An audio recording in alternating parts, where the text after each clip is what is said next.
Disons-nous les choses pour la troisième fois. Nous sommes à l'Assemblée nationale avec Madame Danielle Obono, élue députée dans la 17e circonscription de Paris. Comment vas-tu? Ça va bien. Ça va, tu vas bien? Ouais. Le 22 septembre, il y a eu le projet L'Assemblée revisitée. C'est une institution qui, pour la plupart des Français, ne la voit qu'à travers la télé et par ailleurs, voilà. Cette institution paraît beaucoup moins grande qu'elle y paraît. Cette visite, c'est pour que les jeunes se l'approprient et c'est pour générer des vocations aussi que tu as mis en place ce projet. C'est surtout pour que les citoyennes et les citoyennes découvrent l'Assemblée nationale et se rendent compte qu'est-ce que c'est cette institution, qu'est-ce qu'on y fait.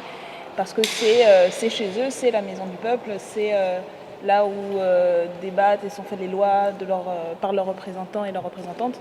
Et donc c'est important qu'ils voient de l'intérieur comment ça fonctionne. Et puis si ça peut motiver des engagements politiques citoyens, tant mieux. C'était déjà des jeunes qui étaient assez impliqués localement, ce qui est déjà bien. Et puis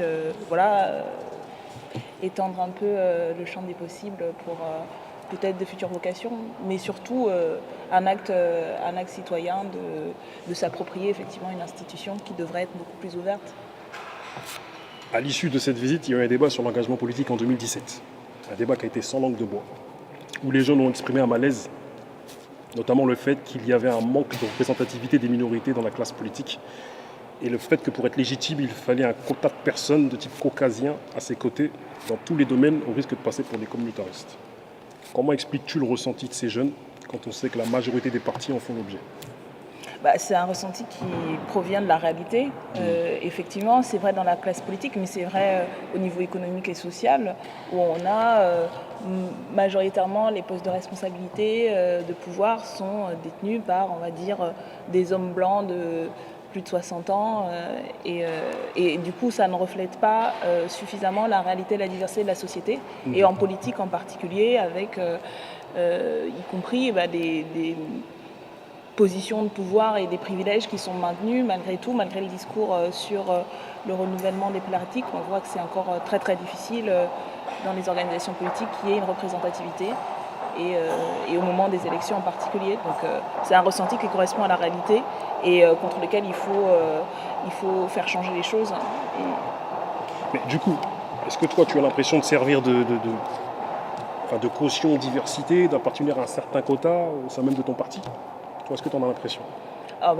Non, mais après, je sais que, comme je disais lors de la soirée, je suis un peu l'arbre qui cache le désert. On est une petite poignée aujourd'hui de personnes racisées, comme on dit, qui sont députées en métropole. Et ça, voilà, il y a encore un très grand écart, même si c'est vrai que sur cette législature, il y a eu, en termes par exemple de genre, beaucoup plus de femmes et un petit peu plus de personnes racisées qui ont été élues, mais ça reste en deçà, il n'y a pas la parité encore complète. Et puis, oui, sur un certain nombre de circonscriptions, y compris les circonscriptions gagnables, les candidats et les candidates des différents partis ne reflétaient peut-être pas suffisamment la réalité et la diversité socioculturelle de ces circonscriptions-là. Et donc voilà, ça c'est la réalité. Après, moi j'étais candidate sur une circonscription où le précédent député était un homme blanc qui était là depuis 30 ans et c'est pourtant une circonscription populaire, très multiculturelle. Donc voilà, c'est aussi un changement, je pense, plutôt positif qu'il puisse y avoir eu ce renouvellement générationnel sur notre circonscription. Et puis surtout, on a défendu un programme, il y a aussi ça. Donc voilà, c'est une réalité moi je fais partie de cette réalité-là, mais j'y suis pour faire quelque chose de précis et par rapport à une orientation politique précise. Revenons brièvement sur ton parcours. On sait que tu es né en 1980 à Libreville au Gabon. Voilà, ta maman est secrétaire NDR Gabon, ton papa est économiste, voilà, il était aussi impliqué dans la politique. Tu es bibliothécaire au 15e arrondissement, tu as une maîtrise en histoire, une thèse, depuis 2003, tu prépares une thèse en doctorat en sciences politiques. Je n'ai pas fini ma thèse. Toi aussi. Ça c'est les thèses, on les commence, on ne sait pas quand on les finit. C'est finir ça. Moi tu dis aux jeunes, terminez l'école. Ouais. Et on sait qu'à 20 ans, Tu as soutenu José Bové pour le démontage du McDo, chose auquel on a entendu parler. Voilà. Et donc tu étais là au démontage du McDo? Non, j'étais pas là au démontage, mais on avait suivi ça, on était encore en prépa. Et puis, en fait, c'est l'été suivant, quand il y a eu un grand rassemblement de soutien après le démontage, où on s'est rendu avec des amis à Millau, voilà, parce qu'il se passait plein de choses, c'était super intéressant. Et donc, voilà, on a participé au développement de ce mouvement altermondialiste-là. Et c'est comme ça que voilà, j'ai commencé à mobiliser dans des mouvements sociaux sur ces questions. Et tu as aussi participé à différents mouvements, différents partis, dont la Ligue communiste révolutionnaire, le nouveau parti anticapitaliste, Convergence et Alternative, Front de gauche. Tu as participé à la campagne des élections présidentielles en 2017 avec Alexis Corbière. Et tu te définis en tant qu'altermondialiste, afroféministe, anti-impérialiste, anti-raciste, anti-islamophobe, à la fois internationaliste et panafricaniste. Beaucoup de termes qui te qualifient aujourd'hui. Oui. Et concrètement, comment arrives-tu à faire la part des choses avec tous ces engagements-là? En plus des engagements qui sont souvent controversés. Après, il n'y a pas vraiment de part des choses à faire parce que c'est la traduction de mon engagement militant depuis que j'ai commencé à mobiliser contre le Front National au lycée, dans le mouvement altermondialiste et puis dans les luttes étudiantes. Donc c'est un peu des étiquettes que je mets en avant de manière un peu ironique par rapport à l'idée que voilà, on vit dans un monde où il n'y a plus d'idéologie, où ça ne sert à rien tout ça. Mais donc voilà, c'est plus la traduction de mes expériences politiques et sociales et de ce qui nourrit moi mon analyse du monde, des rapports de force et qui me donne des éléments pour comprendre les choses. Donc voilà, après c'est pas tout le monde est fait de plein de choses comme ça et c'est ce qui fait l'expérience et l'intérêt des parcours militants un peu différents. Parce que concrètement, l'islamophobie n'est pas reconnue. Enfin, en France en tout cas, comme étant un délit. Et toi, tu as des positions vis-à-vis. Il y a quand même eu un rapport de la Commission consultative des droits de l'homme qui reconnaît ce terme-là, et surtout cette réalité-là, au-delà du terme et de l'étiquette. On ne va pas passer des heures à parler du terme si c'est pour éviter de parler du constat et de la réalité du phénomène. Donc je pense qu'aujourd'hui, même si il y a des gens qui veulent se focaliser sur le terme, il y a une réalité d'un racisme, de stigmatisation contre les personnes de confession musulmane en France. Il y a d'autres formes de racisme aussi, mais on a eu une acuité de ça à cause du contexte international, des amalgames qu'il y a autour de tout ça. Donc voilà, mais ça fait partie du combat antiraciste. Et il y a des débats dans le mouvement antiraciste, mais bon. Encore une fois, je pense que l'enjeu, c'est comment on se bat concrètement pour faire avancer l'égalité des droits et la justice pour tous. T'es la bouclier humain, tirailleur sénégalais à l'époque des Grandes Guerres. Pour ce que tu représentes, femme noire qui refuse de se taire, on a l'impression que c'est toi qu'on envoie en ligne de front pour faire sensation. Tu es sujet à un acharnement médiatique sans précédent. On n'avait pas vu ça depuis Christiane Taubira et toutes ces odieuses comparaisons. Voilà, notamment le studio RMC, les grandes gueules qui étaient offusquées par rapport à ta signature en 2012, aux côtés de nombreuses personnalités françaises qui n'ont pas eu à s'expliquer d'ailleurs. Eva Joly, Noël Mamère, Clémentine Autain. Voilà, tu as signé une pétition pour défendre la liberté d'expression parue dans Les Incorruptibles au sujet d'une chanson intitulée Nique la France. On ne reviendra pas dessus.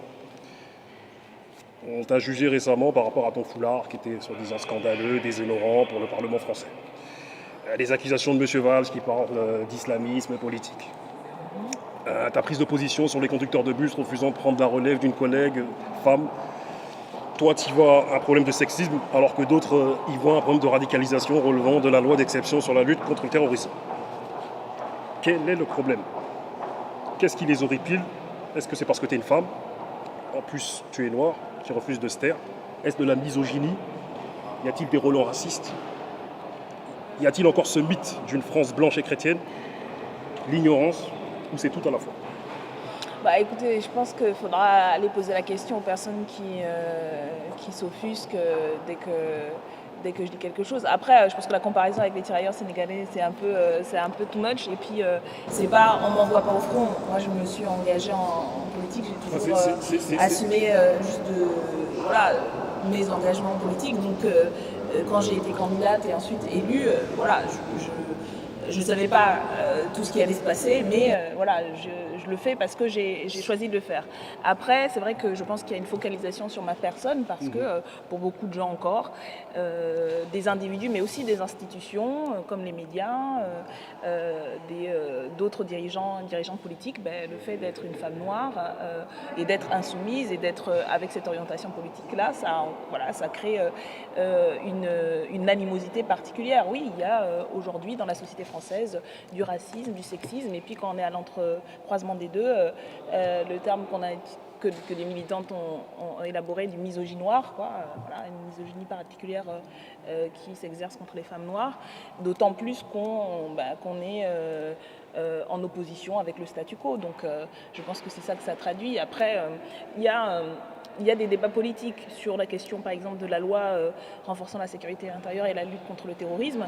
C'est une question effectivement sensible. Il y a plein de choses qui se mélangent parce qu'il y a toujours un traumatisme des attentats que la France a connus et que d'autres pays ont connus d'ailleurs. Et à chaque fois qu'il y a quelque part dans le monde voilà, la commission d'actes de terrorisme, il y a un peu un écho qui se fait dans les sociétés ou dans les pays qui ont aussi connu ça. Donc oui, il y a beaucoup de sensibilité sur cette question. Après, la responsabilité des dirigeants et dirigeantes politiques, c'est de pouvoir sortir aussi de cette émotion-là et avoir un regard rationnel. Et c'était ça l'enjeu de la discussion. Et je pense qu'il y a à la fois un refus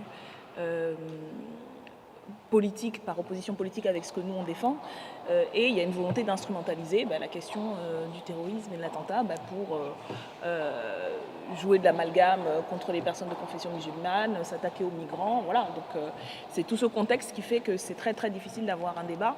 C'est très très frustrant parce que du coup on n'arrive pas à aller au bout des choses.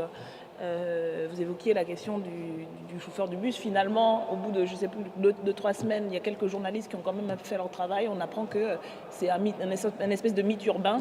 Et voilà, il n'y a jamais eu de cas avérés ou de ce genre de choses. Et en fait, pendant 2 semaines, il y a eu un emballement médiatique absolument absurde et très peu professionnel parce qu'il a fallu attendre que quelques-uns fassent leur travail d'information pour aller au fond des choses. Bref, voilà, on est dans un contexte assez difficile pour ce qui est de la capacité à avoir un débat serein et rationnel, y compris sur des questions sensibles, comme la question de la lutte contre le terrorisme, comme la question du racisme, des discriminations. Voilà, ça a toujours été difficile de faire reconnaître, mais voilà, il existe des discriminations, et il faut se battre, il faut faire reculer ça, etc. Donc, voilà, moi je pense que ça s'inscrit dans un moment politique et aujourd'hui je suis la cible en particulier parce qu'il n'y a pas d'autres figures qui me ressemblent aujourd'hui dans le paysage.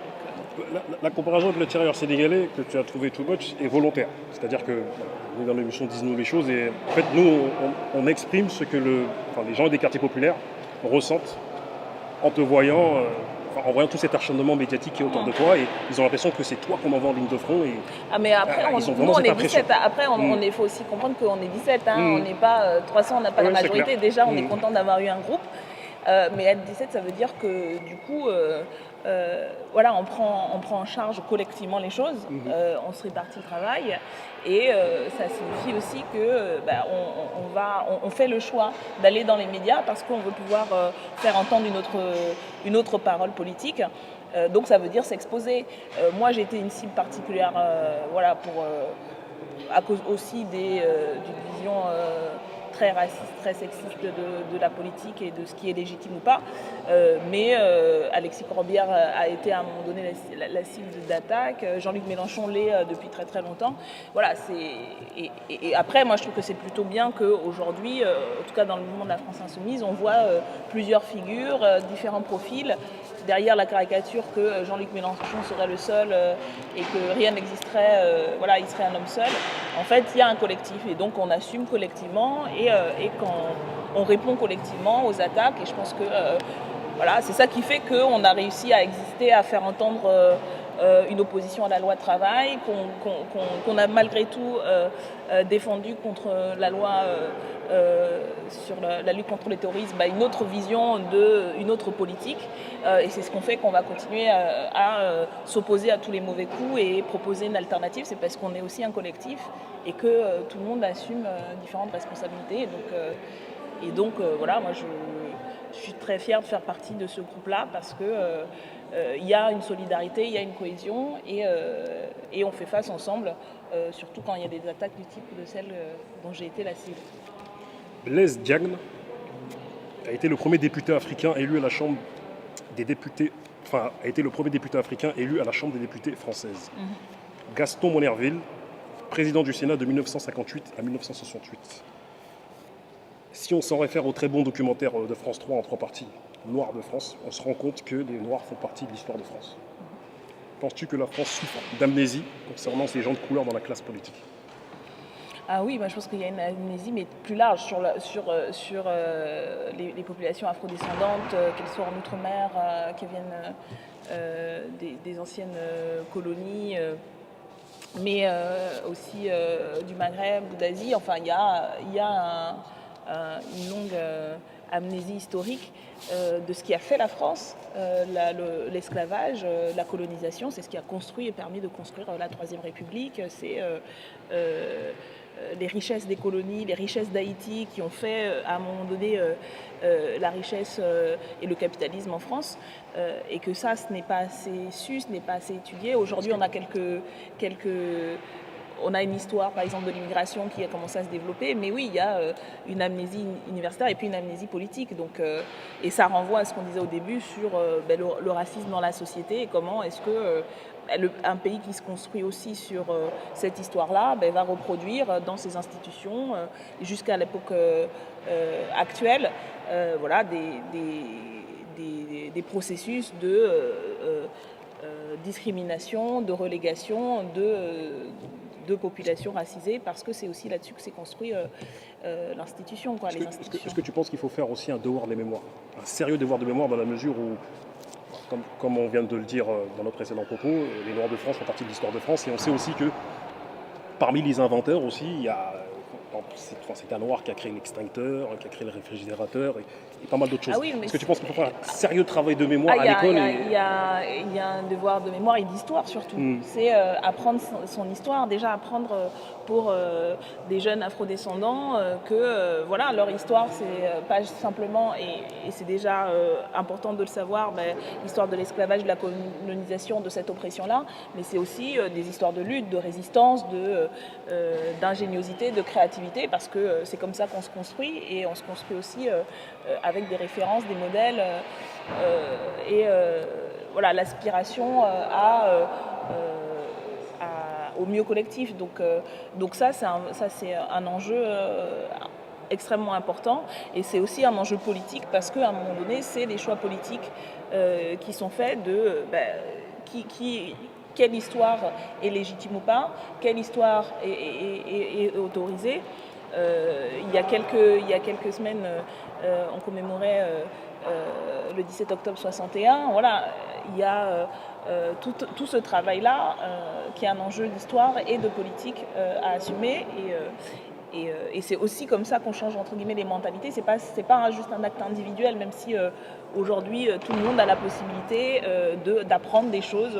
Les moyens de communication, Internet par exemple, permettent de dire les gens qui ne savent pas, c'est qu'ils ne veulent pas savoir, quoi. C'est-à-dire Google is your friend, va sur un moteur de recherche et puis fais la recherche. Il y a cette exigence individuelle, mais c'est surtout un travail collectif, effectivement, politique, de construire ensemble le présent en assumant les passés, les histoires, les trajectoires, et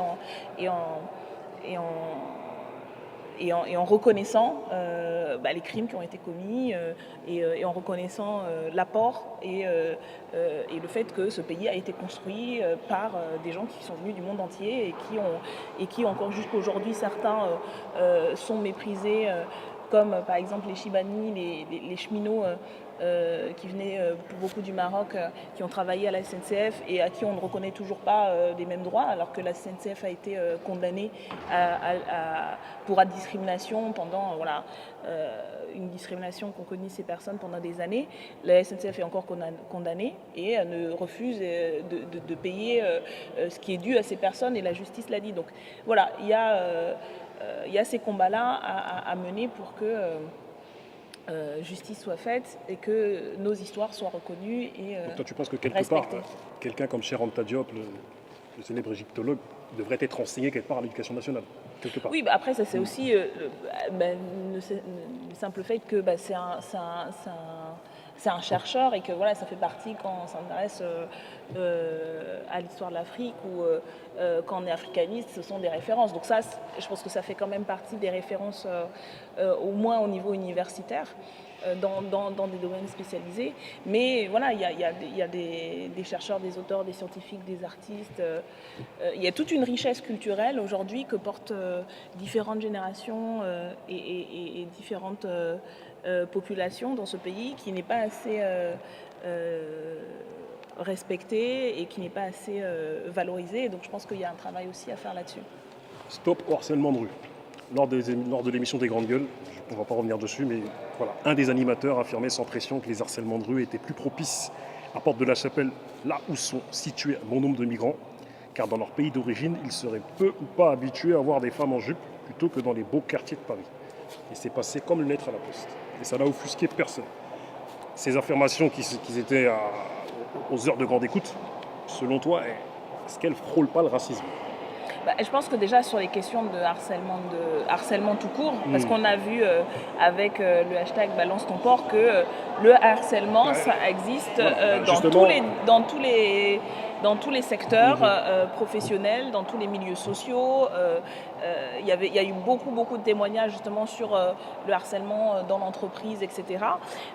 Donc ça, ce mouvement sur les réseaux sociaux montre après l'inanité de ce type de positionnement. Sur le sexisme, voilà, il y a aujourd'hui on vit dans une société qui se dit démocratique, développée, mais où on a toujours en moyenne 25%, les femmes gagnent en moyenne 25% de moins, une femme meurt tous les 3 ou 5 minutes sous les coups de son compagnon, et que c'est souvent d'abord dans la cellule familiale ou dans des proches, etc. Donc on a ces réalités-là, et je pense que du coup, voilà, le harcèlement de rue, c'est une forme de ce système sexiste et des types de violences que les femmes subissent au quotidien. Et ça, c'est vrai dans tous les quartiers, dans tous les milieux sociaux.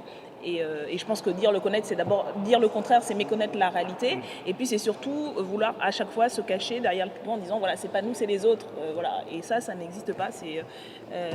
Pour revenir sur Balance ton porc, tu penses pas que, ok, il y a une dénonciation sur Twitter, sur les réseaux sociaux et autres, mais tu penses pas que toutes les personnes qui ont subi ce genre d'harcèlement ne devraient-elles pas à un moment donné faire front commun sur le plan judiciaire?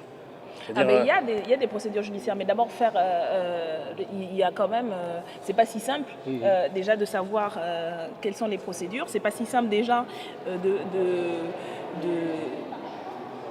de se reconnaître comme victime. Il y a tout un processus de reconstruction, etc.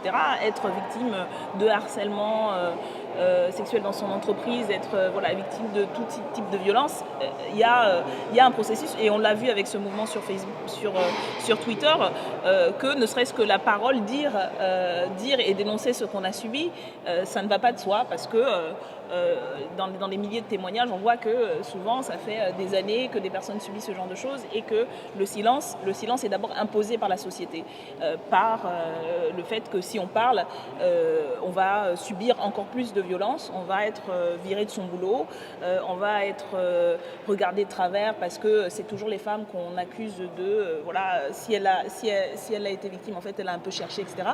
Donc déjà c'est un acte extrêmement fort de pouvoir dire les choses et résister à la pression sociale qui s'abat majoritairement sur les victimes d'abord, avant que ce soit sur les personnes qui sont dénoncées pour leur comportement. Et ensuite, effectivement, il y a un travail, et ça doit être celui qui est mené aujourd'hui, de faire en sorte que les victimes puissent trouver des interlocuteurs au niveau de la justice, au niveau de la police, parce que c'est un véritable parcours de combattantes justement. Aujourd'hui, quand on va dans un commissariat pour porter plainte quand on a subi une violence, le personnel, les agents ne sont souvent pas toujours très bien formés, parce qu'ils reproduisent aussi des fois comment vous étiez habillé. Les interrogatoires sont parfois très, très difficiles pour les victimes. Et même quand on a franchi cette étape-là, au niveau judiciaire, les personnes vont avoir du mal à aller au bout des procédures parce que ça prend du temps, ça coûte de l'argent et il n'y a pas assez, encore une fois, de moyens qui sont mis pour accompagner dans leur quête de justice les personnes qui sont victimes. Donc, encore une fois, moi je pense que ce mouvement-là, il est utile parce qu'il a été utilisé pour dire et dénoncer une discrimination profonde, des violences extrêmement, y compris psychologiquement, extrêmement dures à subir dans tous les milieux sociaux. C'est de l'actrice d'Hollywood à la caissière de supermarché, et que ça, c'est sain, et il faut que ça se traduise par une amélioration des conditions de prise en charge de ces questions-là, et une remise en cause du système machiste, de la masculinité toxique qui veut que pour s'affirmer, on atteint à l'intégrité physique de quelqu'un et qu'on reproduise ces formes de sexisme. Voilà. Donc je pense que faut que ça aille dans le bon sens, mais c'est déjà un pas important qui est peut-être franchi. On arrive à la fin de notre entretien. Tu as participé à des ouvrages, dont un ouvrage collectif, La planète altermondialiste, où tu as balancé un texte, d'Aminata Draman Traoré. Il y a peu, Assa Traoré la famille Traoré a sorti un ouvrage. C'était le 18 mai 2017, chez les éditions Le Seuil, Lettre à Adama. Par ailleurs, tu le sais, c'est la première famille victime de violences policières à être aussi visible, à être aussi constante dans son combat pour rétablir la vérité. Leur livre symbolise un peu beaucoup le bilan de tant d'années dans des quartiers populaires concernant les violences policières. Quel est ton avis sur cette question, quand on sait que ce thème est très controversé et très peu de politiques osent vraiment prendre position? Déjà, en tant que militante de citoyenne, moi j'ai apporté, et je continue à apporter mon soutien à la famille d'Adama Traoré, au combat que mène Assa Traoré, mais aussi à la famille de toutes les victimes de violences policières. C'est la famille de Lamine Diagne, la famille de Ali Ziri et toutes ces familles qui demandent justice. Et donc, en tant que députée aujourd'hui, en plus, je suis membre de la commission des lois qui traite des questions donc, de sécurité et de sûreté. C'est un dossier dans lequel je me suis déjà impliquée, et je vais continuer à m'impliquer, parce qu'il ne peut pas y avoir un sentiment de cohésion sociale, le sentiment qu'on est un citoyen ou une citoyenne comme les autres, si pour certaines catégories de la population, on a 3 à 10 fois plus de chances de se faire contrôler de manière excessive par les forces de police, de manière complètement discriminatoire. Ça, c'est le contrôle au faciès. Ou si on risque de finir dans un fourgon et ensuite à la morgue, une fois qu'on a rencontré et qu'on se fait arrêter pour une raison ou une autre par des forces de police. Et donc c'est vraiment un enjeu d'abord de respect des droits humains, le droit à la sûreté, le droit de ne pas subir de violence de la part de l'État et de ses agents est un droit fondamental, est un droit humain.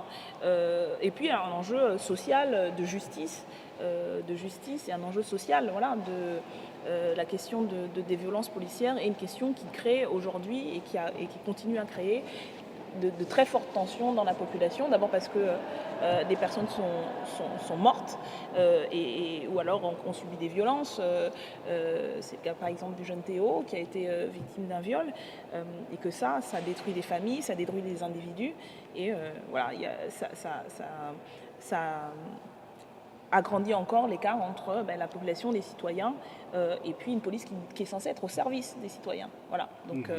Donc voilà, ça c'est un dossier important. Là, on est en discussion. Moi, je suis en discussion avec mon équipe, avec des collectifs de lutte contre les violences, pour travailler à peut-être une proposition de loi sur la question des techniques d'immobilisation létale, et on espère porter ça à l'Assemblée et faire voter une loi de ce type-là, qui ne réglera pas tout, mais qui sera, j'espère, un premier pas vers la reconnaissance et pour faire en sorte que ces drames n'arrivent plus. Dernière question. Aïssata Seck, qui a naturalisé les 30 tirailleurs sénégalais, maire adjointe de Bondy, en charge des anciens combattants. Madame Taubira, on le sait, qui a contribué à la reconnaissance de la traite de l'esclavage en tant que crime contre l'humanité. qui a d'ailleurs sorti un ouvrage récemment, L'esclavage raconté à ma fille. Vous êtes toutes issues de minorités dites visibles et toutes déterminées et combatives. Que penses-tu des combats de ces femmes? Je pense que ce sont des combats très, très inspirants et que ces combats, comme celles de beaucoup d'autres femmes, de femmes noires, sont de ceux dont on devrait plus parler, qu'on devrait beaucoup plus soutenir parce que voilà, ils montrent d'abord, ce sont des combats justes sur la question des tirailleurs, ce qu'a pu porter Christiane Taubira. Même avec les désaccords qu'on peut avoir sur le gouvernement dont elle faisait partie, mais sur, par exemple, le mariage pour tous et toutes. Et puis sur le fait que je pense que pour beaucoup, notamment des jeunes femmes, des jeunes filles, voir des femmes noires en responsabilité, c'est aussi une image positive et c'est aussi une aspiration à se battre et à se rendre compte que on est digne, on est légitime. Et donc voilà, ce sont des combats dont il faut s'inspirer, qu'il faut continuer, comme celle de celles et ceux et celles surtout qui nous ont précédés et qui ont permis qu'on soit aujourd'hui en capacité de défendre nos droits et de marcher la tête haute et de continuer à lutter, quoi. Donc voilà. Danielle, pour la 3e fois, je te remercie. Merci. Merci à toi.